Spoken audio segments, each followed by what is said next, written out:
Assalamualaikum warahmatullahi wabarakatuh. Selamat datang kembali di channel Keramat Horor. Kali ini saya akan membagikan suatu pengalaman dari salah seorang narasumber. Dia mempunyai suatu kisah di mana dia dengan beberapa temannya waktu itu sedang mempersiapkan perlengkapan untuk Karnaval 17 Agustus. Namun siapa sangka malamnya dia harus mengalami hal yang menakutkan. Bagaimana kisahnya? Simak terus videonya sampai selesai dan jangan lupa sebelum mulai ke ceritanya, alangkah baiknya kalian santaikan dulu saja diri kalian supaya kalian bisa menikmati cerita yang dibawakan oleh channel Keramat Horor ini dengan nyaman. Kalau sudah, kita mulai saja ke ceritanya.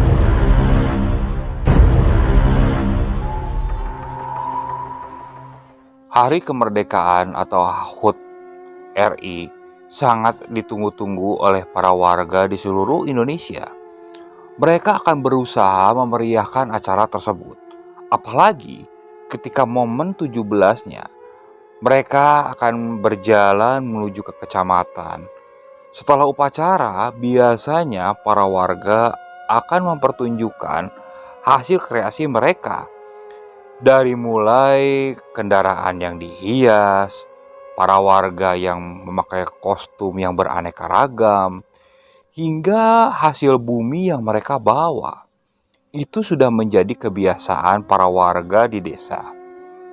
Dan itu sudah seperti momen yang sangat ditunggu. Begitu juga di desa saya waktu itu pada tahun 1996. Hari 17 Agustus bertepatan pada hari Sabtu. Nah, kita para pemuda dan beberapa warga berencana untuk mempersiapkan semua hiasan yang akan dibawa arak-arakan ketika menuju kecamatan. Dan rencananya ketika selesai arak-arakan di kecamatan, kita akan mengadakan lomba-lomba dengan warga sekitar. Ditutup dengan acara nanti malamnya dengan acara kesenian yang ditunjukkan oleh para warga di sana. Waktu itu, posisi saya baru pulang dari Jakarta. Tepat pada hari Kamis sore, saya baru datang di desa tersebut. Tampak para pemuda sedang antusias mempersiapkan berbagai kreasinya. Dari mulai mobil hias yang mereka bikin seperti tank baja, hingga mereka membuat bebegik atau ogoh-ogoh yang cukup besar. Waktu itu saya langsung membantu para pemuda di sana. Jujur saja, momen 17 ini adalah momen kedua yang sangat saya tunggu setelah hari raya. Karena semua pemuda akan berkumpul di sana. Jadi untuk ajang silaturahmi. Karena kalau tidak seperti itu, jarang sekali kita para pemuda dan para bapak-bapak bisa berkumpul bersama. Malamnya setelah saya datang, terlihat beberapa pemuda masih mempersiapkan perlengkapan tersebut. Hingga pada hari Jumat, ternyata masih banyak yang harus dipersiapkan. Saya pun membantu. Hingga pukul setengah 9 malam, akhirnya semuanya telah selesai dipersiapkan. Waktu itu, kita para pemuda berencana untuk bergadang, sekaligus menunggu properti atau perlengkapan yang akan kita bawa ke kecamatan tersebut. Takutnya ada orang iseng yang sengaja merusak. Cukup banyak waktu itu para pemuda yang berkumpul. Kita memilih salah satu tempat, yaitu di balai desa. Kita mulai berbincang-bincang hingga akhirnya sampai pukul setengah 11 malam. Di situ kita mulai merasakan perut kita sudah lapar. Melihat masakan yang disiapkan oleh ibu-ibu tadi sore ternyata sudah habis. Waktu itu Andi menyuruh beberapa pemuda termasuk saya untuk mengambil singkong di kebun Mang Salim. Kebun singkong Mas Salim ini jaraknya dari balai desa ada sekitar 800 meter. Posisinya kita harus jalan ke arah desa sebelah selatan. Nah, di sebelah selatan itu tepat ada persimpangan lewat kiri. Nah, tak jauh dari situ ada singkong milik Mang Salim. Namun, rute dari persimpangan menuju kebun singkong tersebut tak ada penerangan. Khususnya tak ada penerangan di jalan. Kalau rumah di situ ada sekitar 3 rumah. Namun penerangannya cukup minim. Waktu itu saya berangkat bersama ketiga teman saya. Sebut saja namanya Ujang, Asep, dan Ari. Berbekal lampu senter 1 dengan alat gali, saya pun berangkat bersama teman-teman saya menuju kebun Mang Salim. Tampak waktu itu suasana cukup sepi. Mungkin para bapak-bapak sudah lelah dan ingin beristirahat. Apalagi rencananya mereka akan berangkat karnaval sekaligus upacara di kecamatan. Singkat cerita, akhirnya kita sampai di persimpangan. Kita mulai melangkahkan kaki ke kiri dan menuju ke kebun singkong milik Mang Salim. Sesampainya di sana, saya langsung memilih beberapa pohon singkong yang waktu itu dirasa singkongnya cukup besar. Saya gali waktu itu ada sekitar 7 pohon. Begitu diangkat, ternyata singkongnya cukup besar. Bahkan ada yang satu pohon itu singkongnya hampir sebesar paha. Benar-benar besar. Namun sebenarnya kalau ukuran singkong seperti itu sudah tidak enak untuk dimakan atau dibakar. Harus dibuat olahan masakan. Namun udah tanggung digali, tidak mungkin kita masukkan kembali. Waktu itu saya langsung potong-potong untuk dimasukkan ke dalam wadah yang sudah disiapkan. Setelah selesai motong-motong, waktu itu Ari dan Asep berjalan duluan meninggalkan saya dengan Ujang. Waktu itu Ujang masih menunggu beberapa singkong lagi yang masih saya potong-potong. Setelah itu Ujang langsung memasukkannya ke dalam wadah. "Ayo, cepetan Cil." "Ya bentar Jang, ini ngeberesin dulu pohon singkongnya. Masa diberantakin gini gak enak sama Mang Salim," ujarku kepada Ujang. Waktu itu Ujang langsung melangkahkan kaki meninggalkan saya. "Jang, tungguin. Buruan, itu si Ari sama si Asep udah gak kelihatan. Kasihan anak-anak juga di balik kecamatan, mungkin udah pada lapar." "Iya bentar atuh," ucapku waktu itu. Namun Ujang masih terus saja melangkahkan kaki. Waktu itu posisi senter dipegang oleh saya. Dan saat saya sedang membereskan pohon singkong tersebut, saya mendengar ada bunyi burung koreak. Burung yang mirip seperti burung hantu. Ketika bunyi burung itu terdengar, bulu kuduk saya mulai berdiri. Ada perasaan takut yang mendadak hinggap di perasaan saya. Padahal suara burung tersebut adalah suara biasa yang sering didengar di desa tempat tinggal saya ini. Saya dengan cepat langsung berbalik ingin menyusul Ujang. Namun ketika saya nyalakan lampu senter, ternyata Ujang sudah cukup jauh meninggalkan saya. "Woi, Jang, tungguin Jang." Si Ujang tak memperdulikan saya. Saya mencoba berlari mengejar Ujang, namun sendal yang saya gunakan waktu itu putus. "Jang, woi, tungguin bentar woi. Sendal putus woi, Jang." Si Ujang terus saja berjalan meninggalkan saya. Saat saya hendak membetulkan sendal saya, dari belakang saya mendengar suara yang memanggil nama saya. "Cil." Saya bergegas langsung menoleh ke arah sumber suara. Dan saat saya menoleh, samar-samar di belakang saya melihat ada sesosok nenek-nenek. Saya terus memperhatikan sosok tersebut. Saya langsung nyalakan lampu senter saya. Saat lampu senter saya mengenai sosok nenek-nenek tersebut, saya mengenali sosok nenek itu. Itu adalah Nenek Encum. Nenek Encum adalah salah satu warga di sana. Dia hidup sebatang kara, tidak mempunyai anak dan sanak saudara. Tampak Nenek Encum itu seperti sedang menggendong kayu bakar. "Nek, ngapain malam-malam gini nyari kayu bakar?" "Tolongin, Cil." Saya waktu itu langsung menghampiri ke Nenek Encum. Sesekali saya sempat menoleh ke arah Ujang. Namun, Ujang sudah tak terlihat. Dia sudah membelokkan diri dari persimpangan jalan. Tak pedulilah Ujang, yang penting Singkong udah ke sana, pikirku waktu itu. Saya langsung menghampiri Nenek Encum itu. "Nek, kenapa malam-malam nyari kayu kayak gini? Udah malam, mending istirahat di rumah." "Bantu nenek. Nenek mau pulang." "Oh, ya udah yuk. Saya antar sini.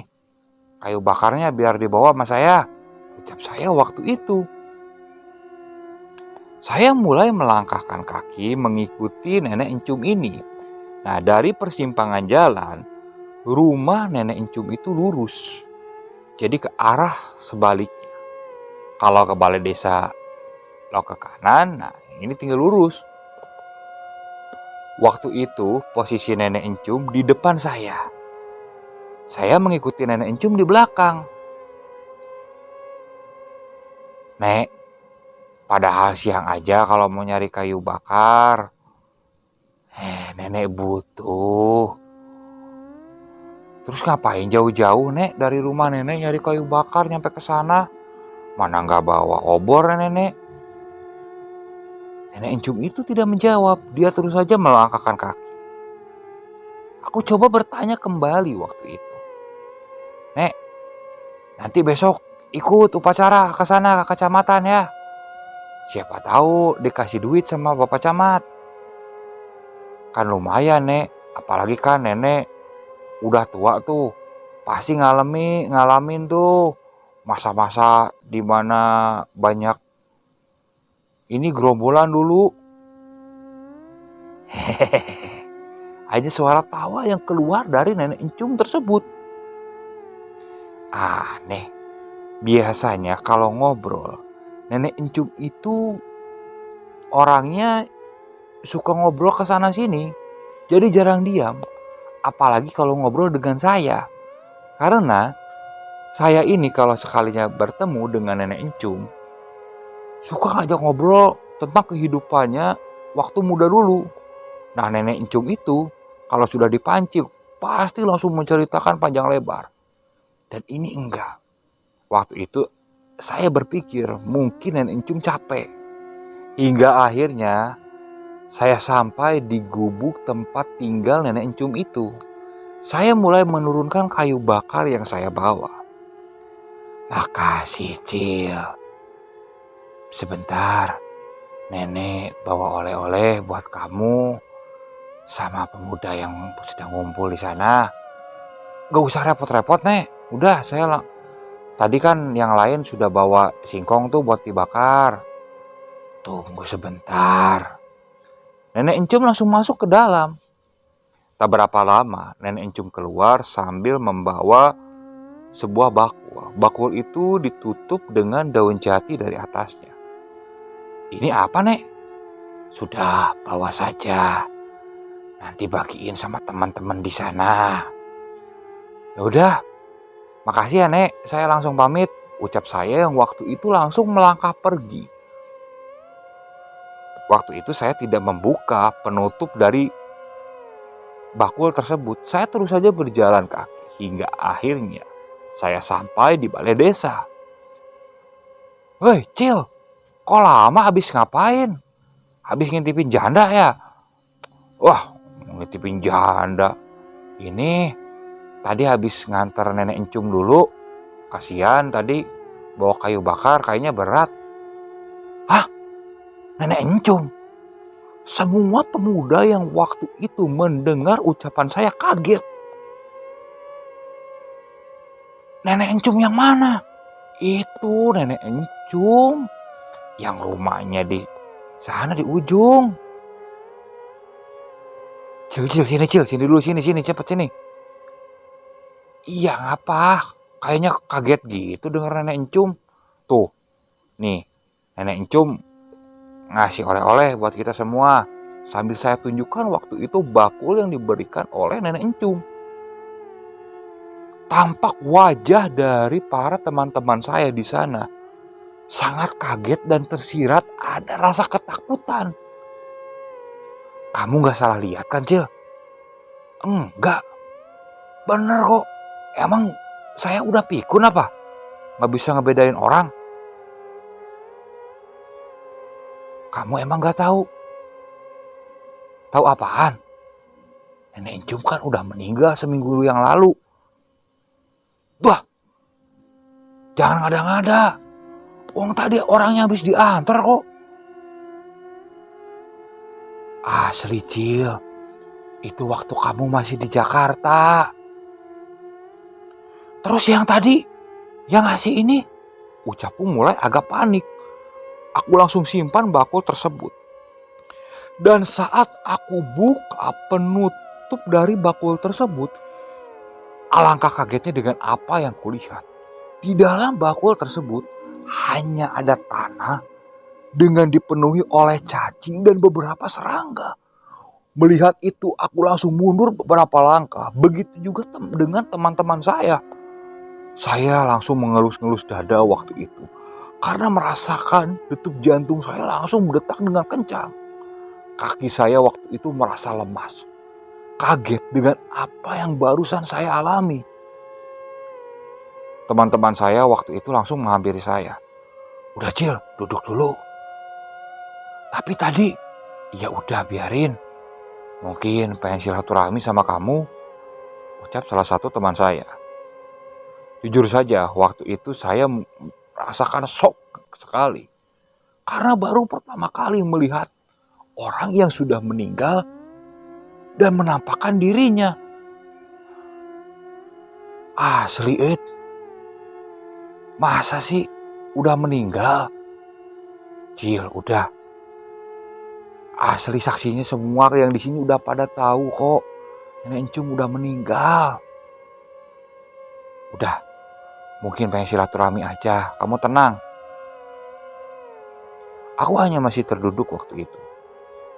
Salah satu temanku memberikan segelas air minum. Aku coba meminum air tersebut. Dan tak berapa lama, tiba-tiba bunyi burung koreak itu kembali terdengar. Tepat seperti berada di atas balai desa. Suasana hening seketika waktu itu. Tak ada kata-kata dari kami semua. Dan tak berapa lama, lampu di balai desa mendadak mati. Kami langsung kaget waktu itu. Senter yang dipegang oleh saya, perlahan saya nyalakan. Dan ketika lampu senter dinyalakan, tepat di dekat gerbang balai desa, ada sesosok nenek-nenek yang berdiri. Dan ketika ku perhatikan, nenek-nenek itu adalah sosok Nenek Encum. Kami semua waktu itu langsung panik. Beberapa pemuda atau teman-teman saya waktu itu langsung berlari entah kemana. Waktu itu saya yang merasakan kaki saya yang belum benar-benar kuat langsung terasa lemas. Hanya terduduk pasrah waktu itu sambil menatap terus ke arah Nenek Encum. Hingga saya merasakan ada tangan yang menarik saya dari belakang. Saat sadar saya menoleh, ternyata itu tangan Asep dan Ujang. Dengan cepat waktu itu Asep dan Ujang langsung membangunkan saya dan ditarik supaya berlari bersama mereka. Para pemuda di sana lalu meninggalkan balai desa. Teriakan minta tolong dan teriakan setan dari berbagai arah mulai terdengar hingga membangunkan para bapak-bapak yang waktu itu mungkin sudah tertidur lelap. Mereka mulai keluar rumah. "Ada apa?" Ujang dan Asep waktu itu menceritakan apa yang dilihat. Beberapa bapak-bapak itu langsung menemani kami kembali ke balai desa untuk memastikan dengan apa yang kita lihat. Dan saat sampai di balai desa, ternyata sosok Nenek Encum itu sudah tidak ada. Beberapa pemuda waktu itu sudah tidak kembali ke balai desa. Sepertinya karena takut mereka memilih untuk langsung kembali ke rumah masing-masing. Hanya tersisa sekitar 6 dan ditemani oleh beberapa bapak-bapak. Kami menceritakan dari awal mula kejadian yang dialami oleh saya hingga sosok Nenek Encum itu muncul di balai desa. Para bapak-bapak di sana sepertinya sudah tidak aneh. Katanya, beberapa hari yang lalu memang sering terlihat sosok yang menyerupai Nenek Encum itu. Terkadang di tempat di mana dia sedang mencari kayu bakar. Pernah sesekali ada warga yang melintas ke depan rumah Nenek Encum. Waktu itu katanya pada hari keempat setelah meninggalnya Nenek Encum. Pukul 8 malam waktu itu. Dia lewat ke rumah Nenek Encum. Hendak mengairi sawah. Saat melewati balik rumah Nenek Encum itu, dia seperti melihat sosok Nenek Encum sedang duduk di bangku depan rumahnya.